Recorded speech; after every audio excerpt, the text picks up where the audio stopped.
بسم اللہ الرحمن الرحیم۔ السلام علیکم every one, welcome back again, make sure subscribe my channel.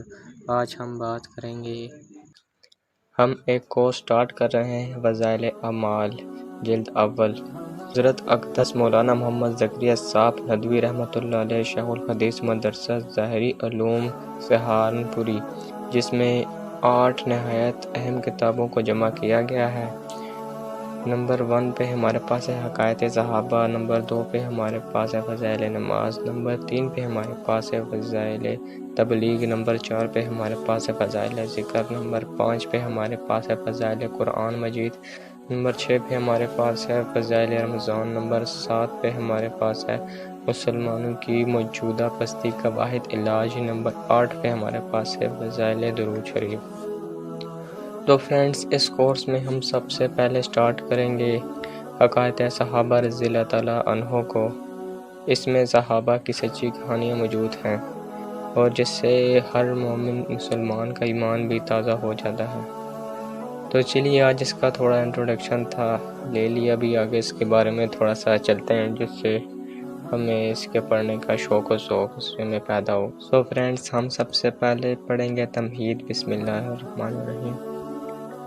اما بعد، اللہ کے ایک برگزیدہ بندے اور مربی و محسن کا ارشاد 1353 عیسوی میں ہوا کہ صحابہ کرام رضی اللہ اجمعین کے چند قصے، بالخصوص کم سن صحابی رضی اللہ تعالیٰ عنہ اور عورتوں کی دیانتداری کے کچھ حالات اردو میں لکھی جائے، تاکہ جو قصوں کے شوقین ہیں وہ داہی تباہی جھوٹی حکایات کے بجائے اگر ان کو دیکھے تو ان کے لیے دینی ترقی کا سبب ہو، اور اگر گھر کی عورتیں اگر راتوں میں بچوں کو جھوٹی کہانیوں کے بجائے ان کو سنائے تو بچوں کے دل میں صحابہ رضی اللہ تعالیٰ عنہ کی محبت کے ساتھ دینی امور کی طرف رغبت پیدا ہو۔ میرے لیے اس ارشاد کی تعمیل بہت ہی ضروری تھی کہ احسانات میں ڈوبے ہوئے ہونے کے علاوہ وہ اللہ والوں کی خوشنودی دو جہان میں فلاح کا سبب ہوتی ہے، مگر اس کے باوجود اپنی کم مہنگی سے یہ امید نہ ہو کہ میں اس خدمت کو اپنی مرضی کے موافق ادا کر سکتا ہوں۔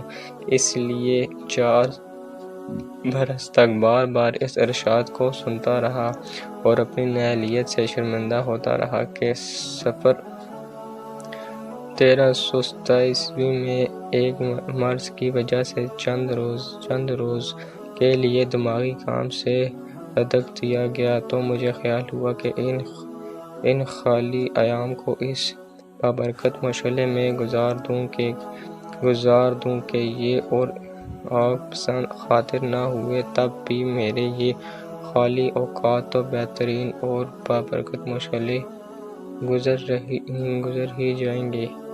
اس میں شک نہیں کہ اللہ دلوں کے قصے، ان کے حالات یقیناً اس قابل ہیں کہ ان کی تحقیق تفتیش کی جائے اور ان سے سبق حاصل کیا جائے، بالخصوص صحابہ کرام رضی اللہ اجمعین کی جماعت، جس کو اللہ شانہ اپنے لاڈلے نبی اور پیارے رسول کی مساجد کے لیے چنا۔ اس کی مستحق ہے کہ اس کی اتباع کیا جائے۔ اس کے علاوہ وہ اللہ والوں کے ذکر سے اللہ کی رحمت نازل ہوتی ہے۔ صوفیہ کے سردار حضرت جنید بغدادی رحمۃ اللہ علیہ کا ارشاد ہے کہ حکایت اللہ کے لشکروں میں سے ایک لشکر ہے جس سے مریدین کے دلوں کو تقویت حاصل ہوتی ہے۔ کسی نے دریافت کیا کہ اس کی کوئی دلیل بھی ہے؟ فرمایا، ہاں، اللہ جل شانہ کا ارشاد ہے، ترجمہ: اور پیغمبروں کے قصوں میں سے ہم یہ سارے قصے آپ سے بیان کرتے ہیں جن کے ذریعے سے ہم آپ کے دل کو تقویت دیں۔ ایک فائدہ تو یہ ہوا، اور ان قصوں میں آپ کے پاس ایسا مضمون پہنچتا ہے جو خود بھی راست اور واقعی ہے، اور مسلمانوں کے لیے نصیحت ہے اور اچھے کام کرنے کی یاد دہانی ہے۔ بیان القرآن: ایک ضروری بات یہ بھی دل میں جما لینے ہی ہے کہ نبی کریم صلی اللہ علیہ وسلم کی حدیثیں ہو یا بزرگوں کے حالات، اسی طرح مسائل کی کتابیں ہو یا معتبر لوگوں کے وعد اور ارشادات، یہ ایسی چیزیں نہیں ہوتی کہ ایک مرتبہ دیکھ لینے کے بعد ہمیشہ کو ختم کر دیا جائے، بلکہ اپنی حالات اور مستعد کے موافق بار بار دیکھنے رہنا چاہیے۔ ابو سلیمان درافی ایک بزرگ ہیں۔ وہ فرماتے ہیں کہ میں ایک وقت کی مجلس میں حاضر ہوا، اس کے وقت نے میرے دل پر اثر کیا، مگر جب وقت ختم ہوا تو اثر بھی ختم ہو گیا۔ میں دوبارہ ان کی مجلس میں حاضر ہوا تو اس وقت کا اثر فارغ ہونے کے بعد گھر کے راستے میں بھی رہا۔ تیسری مرتبہ پھر حاضر ہوا تو اس کا اثر گھر میں پہنچتے پر بھی رہا۔ میں نے گھر جا کر اللہ کی نافرمانی کے جو اسباب تھے سب توڑ دیے اور اللہ کا راستہ اختیار کر لیا۔ اسی طرح دینی کتابوں کا بھی حال ہے کہ مختصری طور پر ایک مرتبہ ان کے پڑھنے سے اثر کم ہوتا ہے، اس لیے کبھی کبھی پڑھتے رہنا چاہیے۔ پڑھنے والوں کی سہولت اور مضامین کے دل نشین ہونے کے خیال سے میں نے ایک اس رسالہ کو 12 والوں اور ایک خاتمہ پر تقسیم کیا ہے۔ اس میں باب ہیں فرینڈس، یہ جیسے لکھے ہوئے کہ یہ ہر ایک واقعے جیسے ہر ایک واقعہ ہوتا ہے، جیسے یونٹ ہوتا ہے، چیپٹر ہوتا ہے بک میں، ہر واقعے کا نام لکھا ہوا ہے۔ باب نمبر 1، دین کی خاطر سختیوں کو برداشت کرنا، تکلیف مشقت جھیلنا۔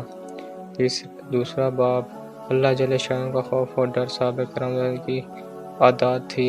تیسرا باب صحابہ کرام رضی اللہ تعالیٰ عنہ کی ذہانہ اور فقیرانہ زندگی کا نمونہ۔ چوتھا باب صحابہ رضی اللہ تعالیٰ عنہ کے تقویٰ اور پرہیزگاری کی حالت۔